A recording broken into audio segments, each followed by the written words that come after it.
Hello once again, and a special hello and welcome to anyone doing this for the first time.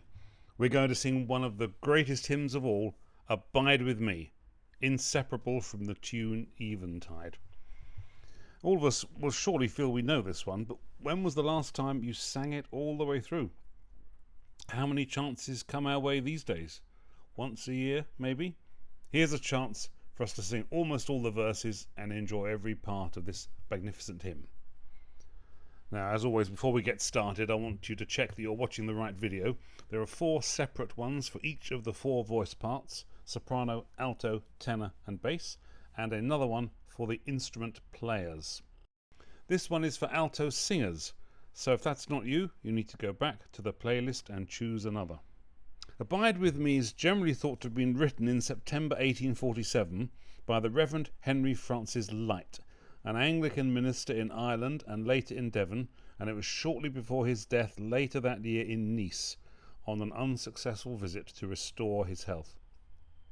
The tune Eventide is by William Henry Monk, a London organist and choir master who became choir master at King's College, and his most famous role, of course, was as the musical editor of the new hymn book Hymns Ancient and Modern, published in 1861.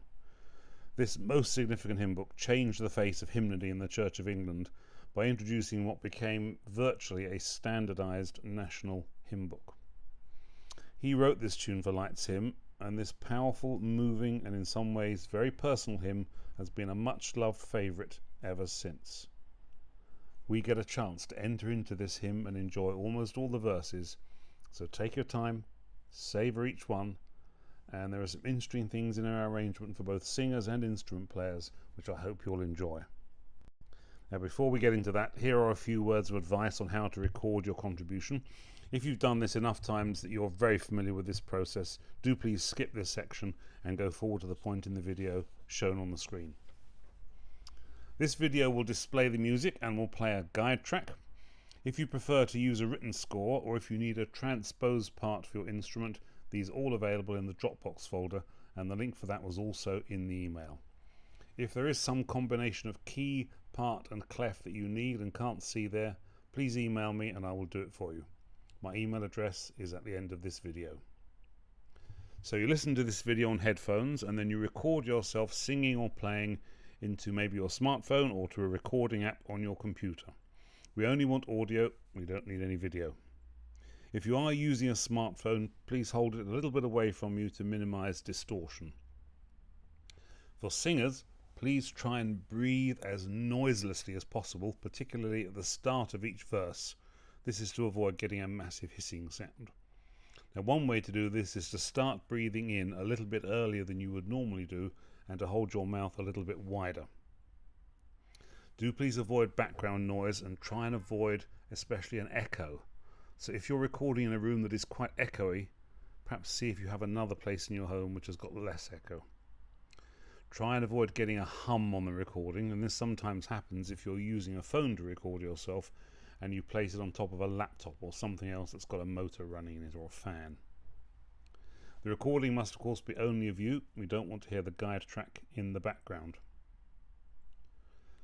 As this is quite a long piece, if something goes wrong when you're well into it, you don't need to start at the beginning all over again. Just keep going, maintain tempo, which is really important, and start singing or playing again at the next verse.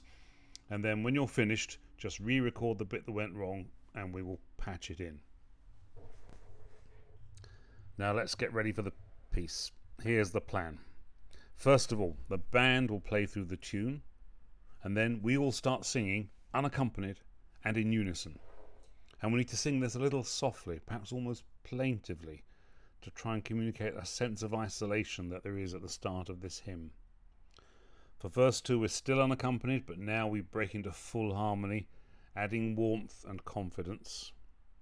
Then the band joins us with a symphony, and then we sing the third verse in full harmony, followed by a slightly different symphony.